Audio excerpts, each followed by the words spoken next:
One free man, Houston Hartsfield Holloway, wrote, "For we colored people do not know how to be free, and the white people do not know how to have free colored person about them." Hello and welcome back to our show, Faith in Each Other. I'm your host, Jordan, and of course I'm joined by Reverend David Williams and his good friend Thomas Ingram. How are we doing, guys? Good. Good. We're discussing the Reconstruction period of 1866 to 1877.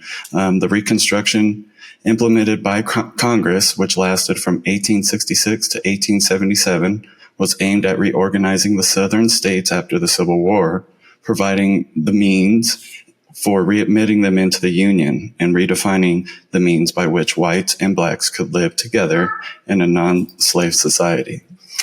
Now, after the Civil War, with the protection of the 13th, 14th, and 15th Amendment to the Constitution and the Civil Rights Act of 1866, African Americans enjoyed a period when they were allowed to vote, actively participate in the political process, acquire the land from former owners, seek their own employment, and use public accommodations.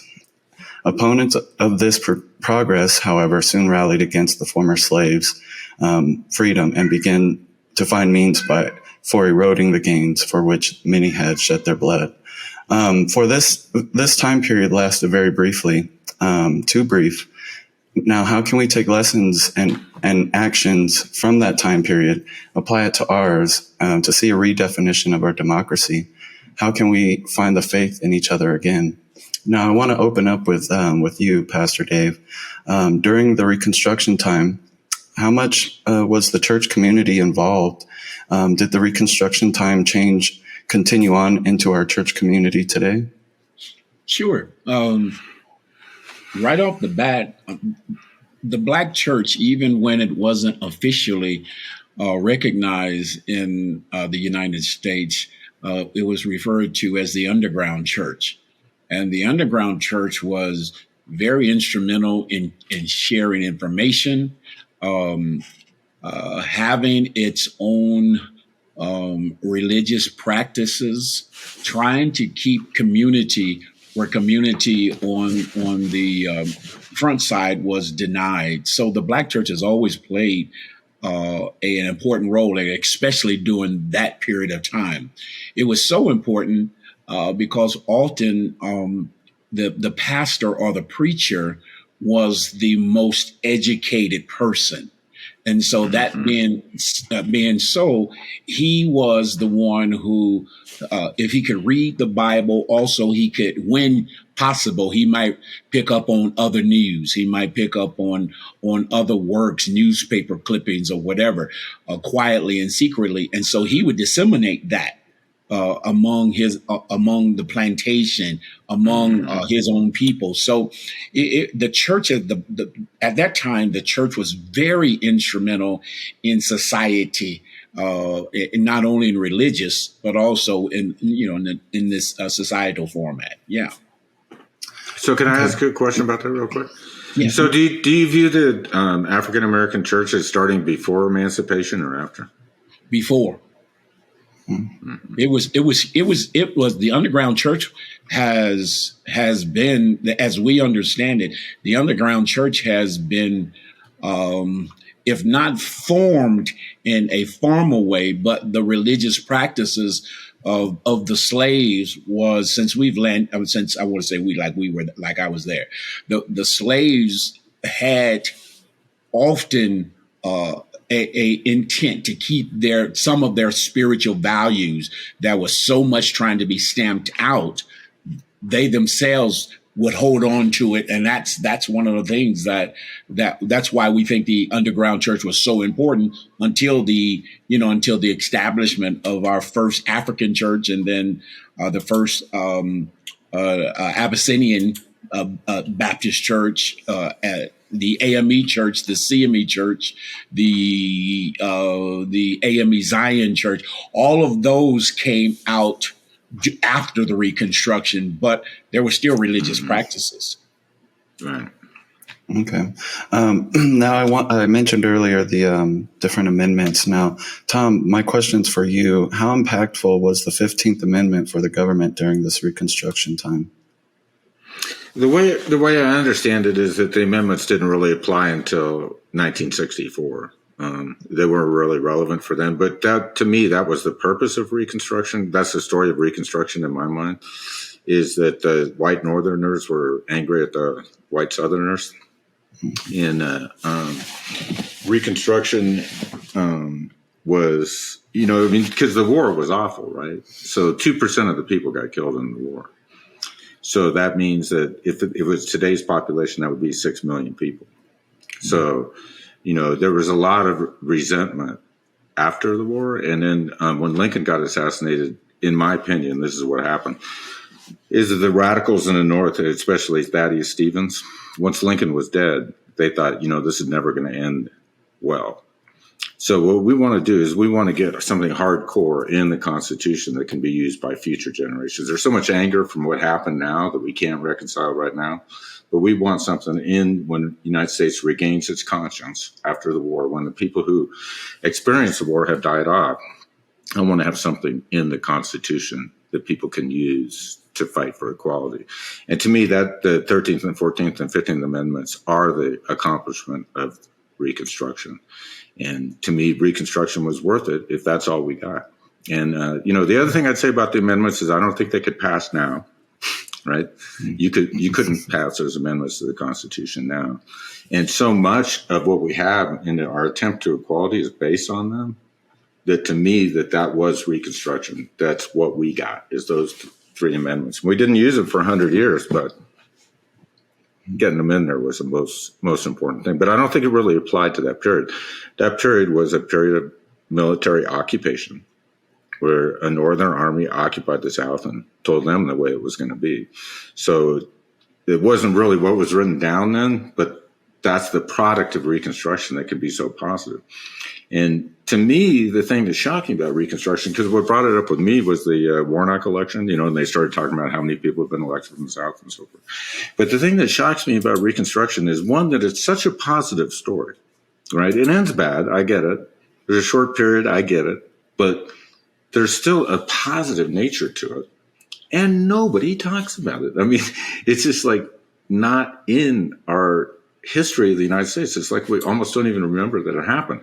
But if it was going to be brought up at one time, it would be with the Warnock election, to me. And it just seems like we've edited that out of our national history. When we look back, we don't see that. And that's what's shocking about it to me. But to me, the amendments are the deliverables from Reconstruction. All the bad things that happened, and yeah, there were bad things and so forth and so on, but those were just so positive that it made the whole thing worth it. Can I respond just a minute, just a piece to that? Yeah. I guess, the Reconstruction, it's something that's just not spoken of, as you say, but it's funny. That's a conversation in our community. The Reconstruction period is and has been a conversation. We, somewhere along the line, early in your junior high, and I'm much older than Jordan, we heard the stories of Reconstruction, and then by the time you got to high school, then if you had a school that was somewhat conscious of the diversity of America, that would come in.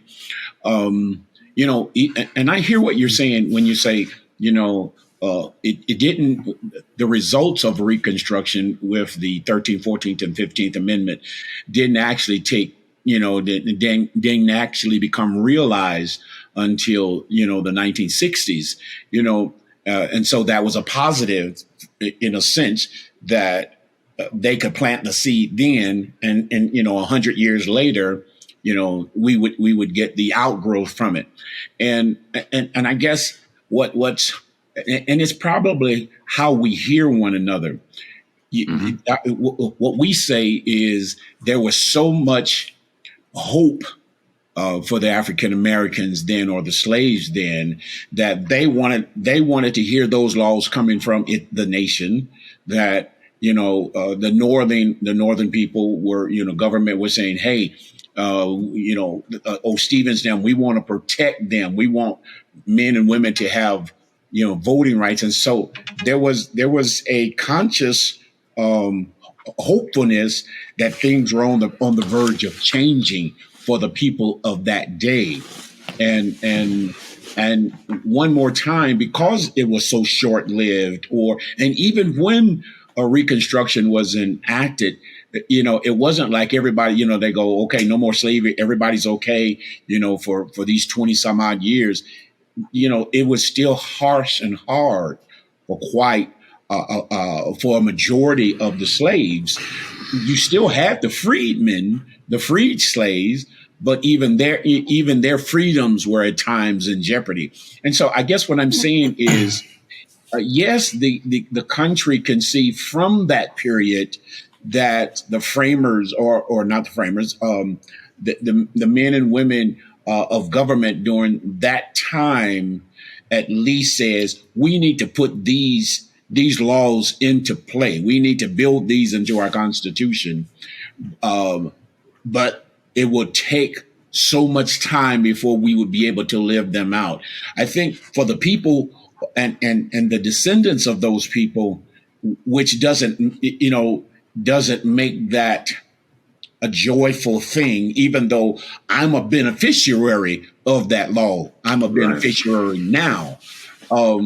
We still are perplexed by all of those who got to see and hear that this was because of you, but they would not exist to enjoy it. And so that's a frustration. So it's not like we're going, what? My great grandchildren got to benefit from it.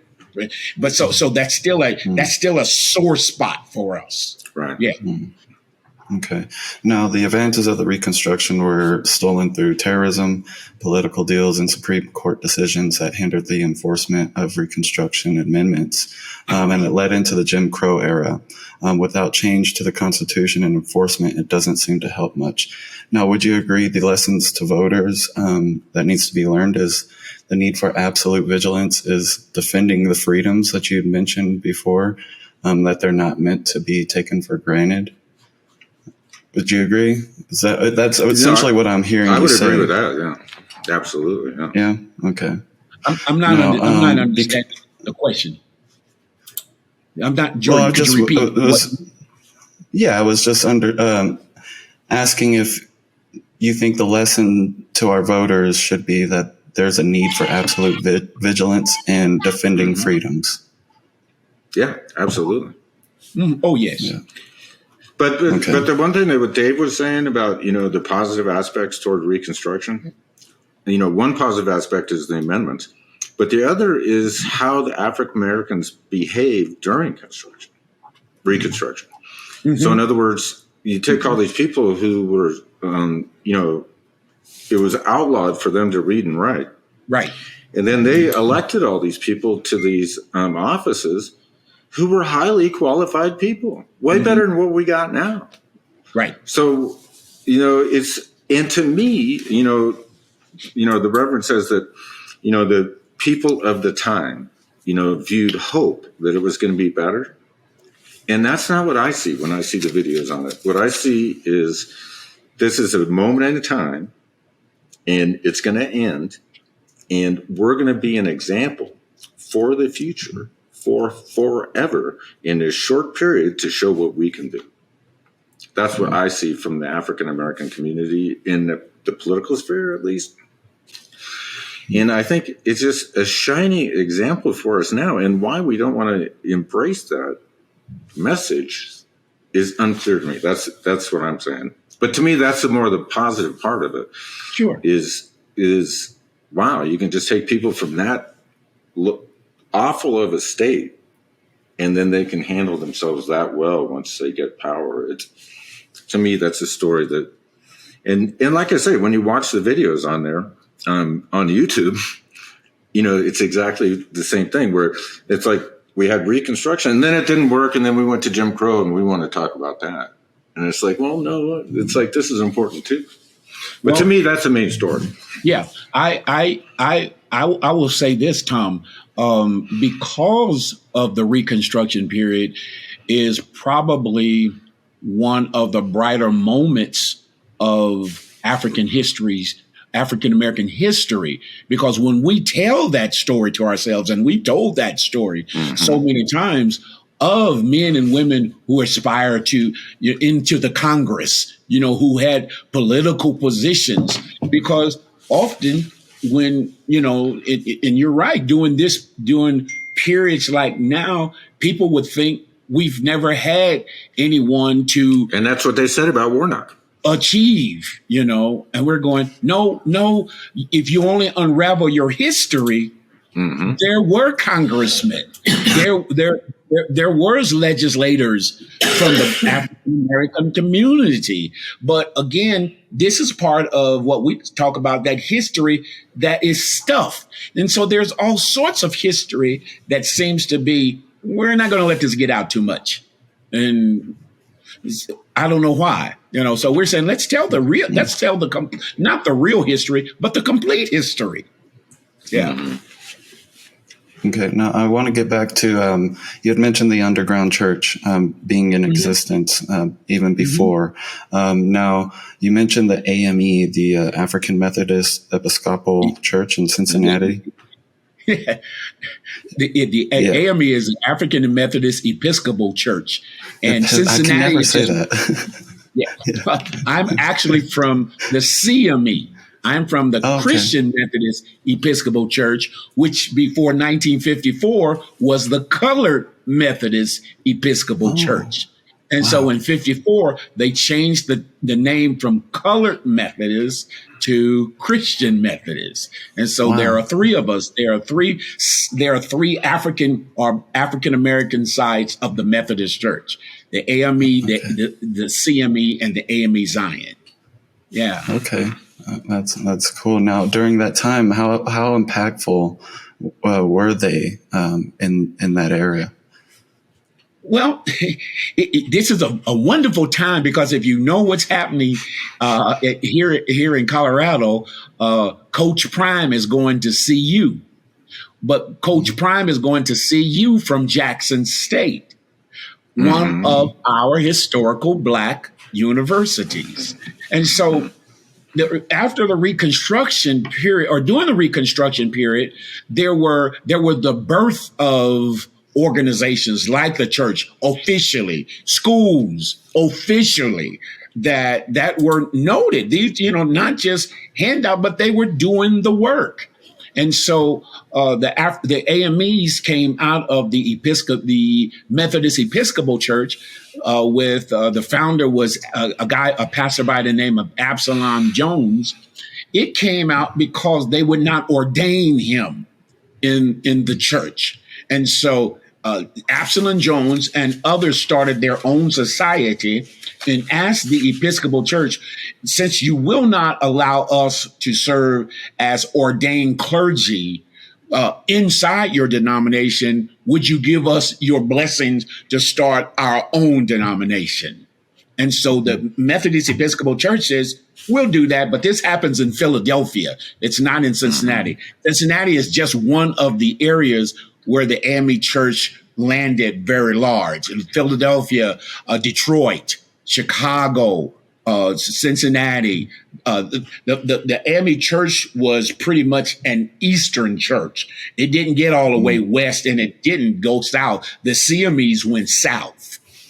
So the church in the Black church, it was birthed out of still during that racial tension period, and so it had to start, in order for its people to be recognized and somehow educated, whatever that would look like, they had to start their own colleges. So the AME started their own colleges. Wilberforce is one of the AME universities, but we had Payne down in Texas. We have Miles,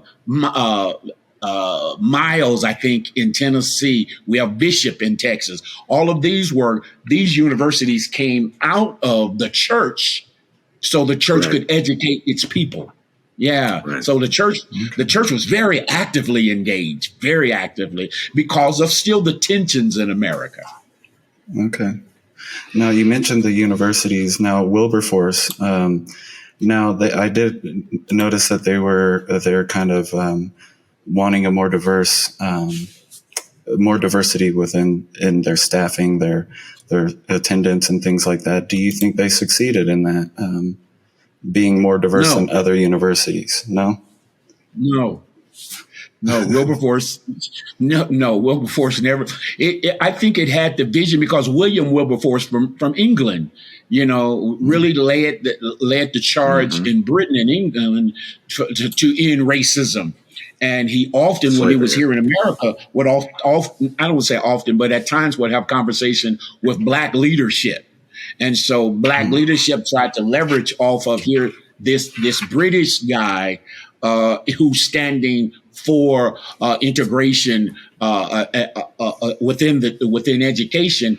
And Wilberforce was started outside of it's in Xenia, Ohio. Wilberforce University, because it's in a setting that it's not the South, and so its doors were open to anyone. But it never really got the traction of I think, a large it wasn't an Ohio State. It wasn't an Ohio University, but it was a small school that did serve other than Blacks, but it just never got its traction. And so over the years, it's a university that even now, I think in its heyday, it might have, in its heyday, 900 students maxed. And so it's had success. It's still living, but I don't think it had the vision of we would become a well or recognized university like some of our powerhouse white schools. But but that's what we could say about any of the HBCU universities. And when Coach Prime left Jackson State, that's the discussion that's on the table right now. Why would you leave a up and coming? He put them on the map in sports, but he also filled their arenas. But now you're going to leave a 20,000 seat arena program and go to a 90,000 seat program when you could have continued to help the focus on some of our financially suffering schools. And so, but the HBCU universities and schools all came into play through the church. They were birthed from the church. And not only were they birthed from the church, their target market was to get education, to those who ordinarily could not walk into some of our, other, white schools. So, yeah, it's highly integrated. But Reconstruction is that launched this. And we know that the Reconstruction period launched this movement because it gave opportunity for Blacks to have land. It gave opportunity for Blacks, to make money. I mean, somewhat bigger money. And so it was prove what they could do. Yes, and prove what they could do. That was exactly. That's why we talk about Reconstruction in a most positive way. But there's no movies about it. Yeah. Nah, I mean, our schools even teach Reconstruction Era. But as far as it being out of our popular culture, at least white popular culture, like you say, it's probably a big part of your culture. But as far as white popular culture, to me, it's just completely ignored. Mm-hmm. Yeah, and it's and it's because of and it was, the white Southerners afterwards wanted it ignored. Right. Mm-hmm. There's no question about that. They wanted it cut out of the textbooks. Yeah. But I don't think that's why we're doing it now. I don't think that's it. I just don't think it fits anybody's message because I think everybody's message is negative and this isn't that. So we just get past it. Well, according to historians who reviewed how the period is discussed in K through 12 in 45 out of 50 states in the District of Columbia, teaching on the Reconstruction is, as you say, partial or non-existent. In a report by the education nonprofit Zen Education Project, the authors state that they are concerned that the American children will grow up to be uninformed about a critical period of history that helps explain why full racial equality remains unfulfilled today. Now I want to move on to our to a next portion of it.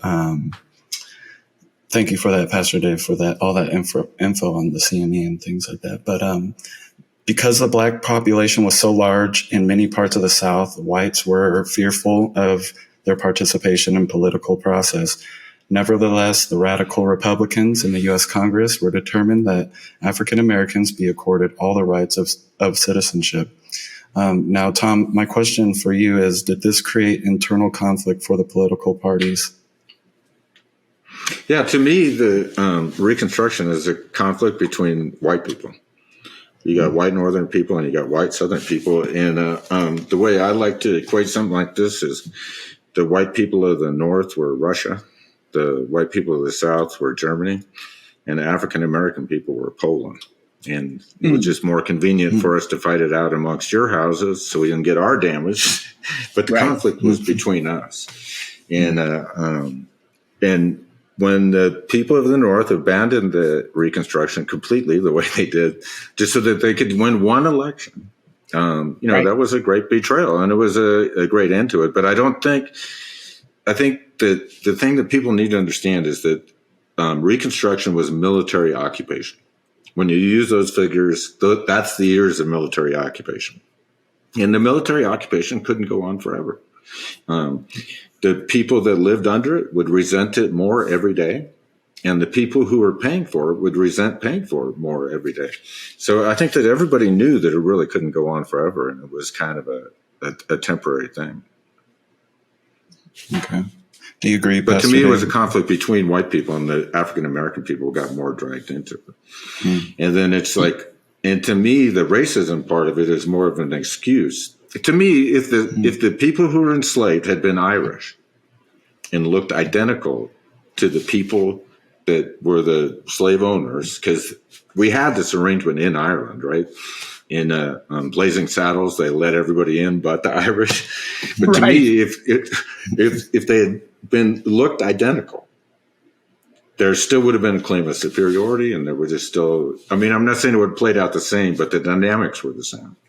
Where the conflict was between people that looked identical, and your people kind of got sucked into it. And Tom is right. I think the African Americans were in the middle. It wasn't because of them, but they got a brunt of, it's almost like they got beat up because of those two factions. It was a way to fight it out with each other.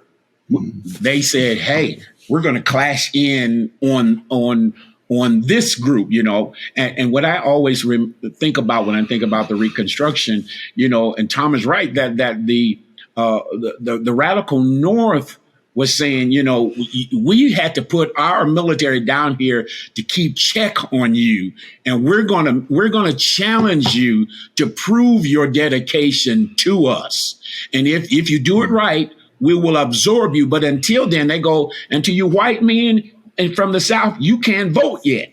You cannot vote. We don't trust you with the vote. And so, no, they wanted the amendments. They knew that was the only way they could get the amendments. So it didn't matter if it was right or not. We're doing it, and it was working. And that's exactly it. But I always say, in the end, they said, in order for what was it, Rutherford B.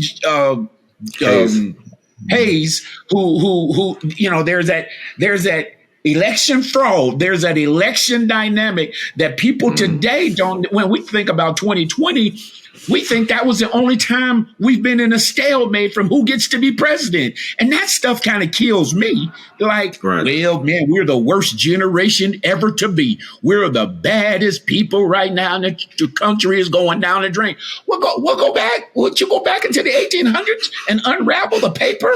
And so they had to somehow said, okay, if you guys will take the military out of the South to bring them out of here, we will let old Hayes become president, but then you will leave us to deal with our blacks down here. We will deal with them our way.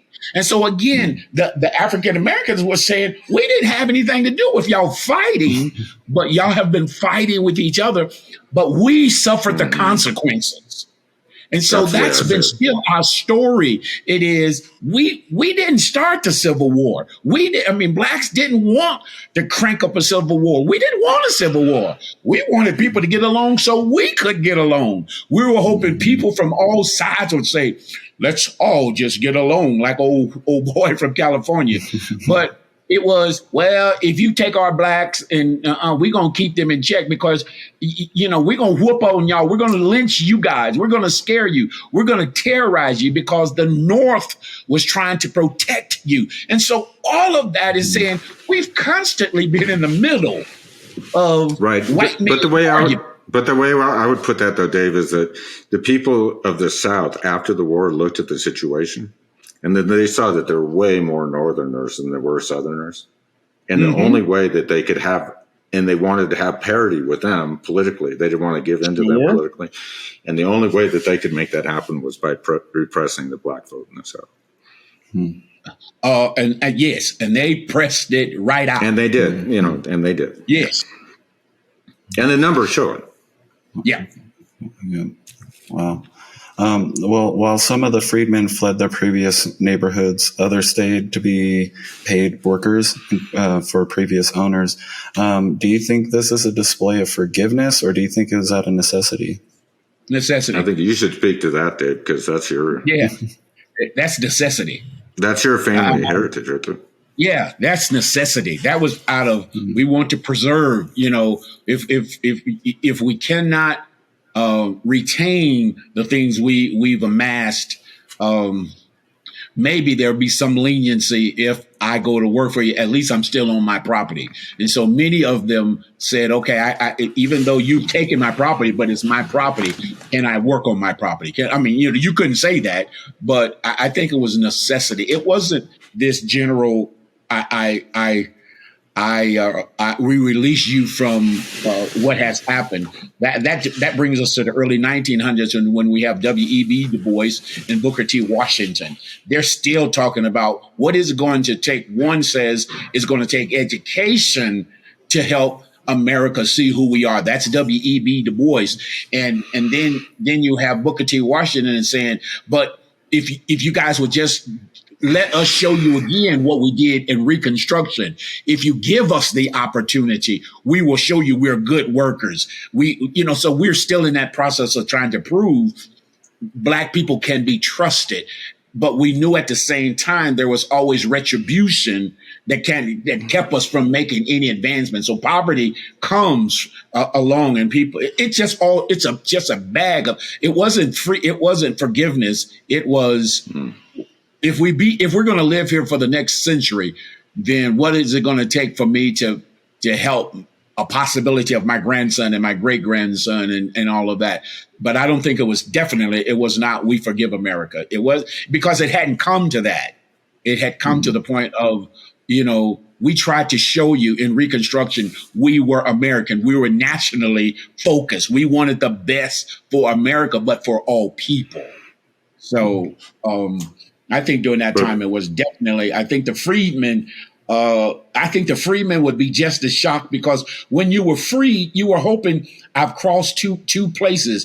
I'm now a co-equal with the intent of the Constitution, and I will be seen as a human being. And to have that stripped back from you, I think you're saying, okay, then I got to do whatever it takes just to live in this area or in this day and time. Yeah. And my answer to that is that the white people in the North didn't want the blacks coming up there, and the black people in the South knew that. They were well aware of that fact. So going north, they would not be welcome in the North, but they would have for all the whining that people do about all the morality and stuff. I don't think the black people really bought into the sincerity of it. They saw it more as just a way to attack the other white people. So to my way of thinking, they didn't feel like going to the North would help them. And the other thing, and you guys are from Colorado, so if you go to Ohio from Mississippi, there are no black people there, right? I mean, so at least here you got some community. You go up there, you're going to be alone. Well, I don't know if it was so much alone. I think there was always a question. We don't know what's there because we've never been there. All we heard was all African. All we heard were the stories. There were some, but you didn't hear a lot of no, northern people calling for them to move there either. no, That wasn't really part of the conversation. no. Move here, and then we'll take care of you. No, it was like stay Yeah. there. Yeah, that was definitely the case. Yeah, no, it wasn't. There was never an invitation to come north. Yeah, Okay, until now, the war, when we needed the labor. Then you need the labor. That's different. Yeah. Pastor Dave, are we at the point of forgiveness, or have we gotten to that point? Well, I always think forgiveness is always at play. I think that's just the human nature of who we are. I'm not saying everybody is ready to be 100% true to the fact of, hey, let's let bygones be bygones and all that. It's not that. I always believe that the body of Christ or the church of God always has people saying, yes, it has been hard, but God has been greater than the hardness that has been shown us. And so in that, if God can love both the imperfect person as well as the person who's trying and failing, I think people who have been a part of the reading the scriptures and taking them to heart, there's no illusion that human beings will always get it right. There's always the benefit of the doubt. It's just not 100%. And I don't ever think it will be. But I think there are people who are saying, okay, I know what you've done, but for the betterment of for the rest of us, could we move on? So I think that's happening. I just don't think when some people say forgiveness, again, they think the word means I forget everything you've done and I no longer am brought back to that moment and I love you like a brother. I don't think that's forgiveness. I think forgiveness is saying is whatever has transpired between two mutual parties, is there any room that we can move on in a more congenial way without the warring and fighting? And I think many have moved on that way. Yeah, it's just, I still remember what you've done. I remember, but it's not enough to make me create a new wall and say, I'm going to, not only will I not allow you to come toward me, that wall also stops me from going toward you. And so I think people of faith always have a little bit more optimism that somehow God is in this, somewhere God is in this, and there is a better day, as the old slaves used to sing, there is a brighter day coming. And so you have to then move forward. And then I may, in my forgiveness of you, it is, I have not yet sought to destroy you, but I still remember what you've done. Yeah. Okay. Thank you for that. Now, my question is for both of you. We fast forward to more current times. The fears behind previous slave owners drove policy-based and systematic racism we still see today. How can we undo this? So I still think it's about you don't throw rock for rock. We just cannot. We can't live in a world where you do me wrong, I do you wrong. You Right. spit on me, I spit on you. I think somehow the undoing will be, if somewhere, and this may seem too simplistic, yes, you hit me or you spit on me. I don't know what you're going through, but is this reason for me and you to try to get to understand, why are you so mad at me that you would spit on me? And why am I ready to spit back on you? And before I spit back on you, can we ask some questions? Can we seek for a higher way to get along with each other? I think that's the problem today. I think in order for us to move on, we got to stop. You said this, I will call you 3 times that. You did this, I will do the same thing to you 4 times. I just don't think you win by an eye for an eye. That's the biblical approach. Eye for an eye will never work. It will just keep us in an enemy position. But I think somehow somebody's got to stop saying, you threw a punch, I'm going to throw a punch, so it will be even. It's never even because it's never over. And maybe somewhere we may get to a place where we can admit, what you did really shattered me. What you did spoke out harsh, really hurt me deeply. But I still got to think there's a reason you did that. Or if I did it to somebody, I hope somebody will say, well, Dave, you keep speaking from your tradition, but could I tell you what's going on? And I want to know what's going on in you. So somehow we can create a dialogue setting versus we're constantly living out of fear with each other. Fear with each other are never going to get us to a harmonious place, I believe. All right. Thank you for that. Tom, did you have anything you'd like to add to that? I do. Surprisingly enough. To me, if we want to fight systemic racism, the way I would do it is to expose it for what it is. And what it is, in my opinion, is a way to divide working people so that they don't ask for a raise. And if you look at the current situation right now, African-American working people of color vote Democrat. White working people vote Republican. So you can say whatever you want about systemic racism, and you guys know way more about it than me. But I still see it as a way to divide working people and a way to keep wages down. That's what I see. And if people could see systemic racism as a conspiracy, and I get that I own my own company and I'm a capitalist. I get that. But I didn't used to be. Okay. And the capitalists are conspiring to divide the working class. Now, let's just go to Karl Marx because, he's kind of the reference on this. Mm-hmm. The reason he didn't support democracy is because he said that the capitalists would conspire to divide the working class. Mm-hmm. That's why he said democracy wouldn't work. So to me, if you want to fight racism, the way to do it is to get African-American workers and European-American workers to see their common interests, even if they don't like each other, to at least see their common interests. Okay. Tom, I 100% believe that. Yeah. I think the question is how to get both sides to believe that even in joining forces, we are not each other enemy. That the enemy I would just call it in another term, is the greed of having, the most resource or the most money or whatever.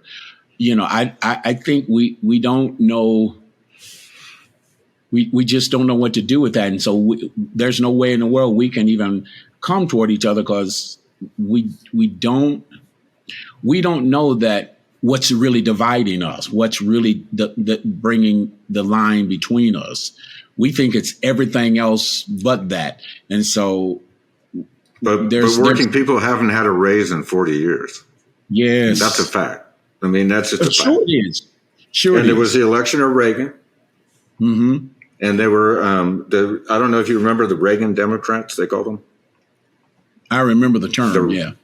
Yeah, and it was white working class people. That's what the Reagan Democrats were. He split off. He split the working class, and we haven't gotten a raise since. Mm-hmm. Not that I'm part of it, but I used to be. Mm-hmm. But that's the way to attack racism, in my opinion, is to tell people that the whole thing with racism is a ruse to keep you from getting a raise, which hadn't happened for 40 years. That's the way I would start the conversation. Yeah. You're a fool for buying into this racist thing, and I don't care if you're white or black. Yeah. You need to see and it's like in the movie Reds, right? They send him to Moscow to get recognition for their party. And Moscow tells him you have to get along with the other party. And he goes, well, we don't like them. And it's like that. I get it. They're from Eastern Europe. They don't speak English as a native language. You guys are Native Americans. You don't like them. I get that. But communist ideology says you have to work together. There's no choice. Right. Okay. Now, are there any final thoughts on Reconstruction? Any brief little I think things you you'd should like to make a mention? movie on it. Yeah. Yeah, well, I can tell you I wasn't ever taught in the state of Colorado about Reconstruction. Is that right? I was when I was a kid. You I were? was not. Tom, Yeah, did you and say you the one thing I remember that they taught was that the country has been divided apart, and it was sewn together haphazardly with multicolored, very poorly arranged thread. That was sewing the country back together, and it was a very difficult, very imperfect process. That's the way I was taught Reconstruction. Okay. But I lived in a neighborhood with absolutely no African American people at all. So. Wow. Yeah. I came through the period of growing up when in 62, when was it 62 James Brown made that? No, it might have been 64, 65. Say it loud, I'm black and I'm proud. So it was in the early 60s and I was still maybe 8 or 9. There was this huge push to know your history. There was a huge push to know African American history. And I was so and glad. If you leave this part out, you're not being honest. Yeah. If you leave out the Reconstruction. That was exactly it. Because when I just remember my history teachers talking about Reconstruction, it was a great time. I mean, I don't mean it was a great time for them. It was a great period for us to learn about because we had not heard that. I had not, up until then, had not heard about the Reconstruction period.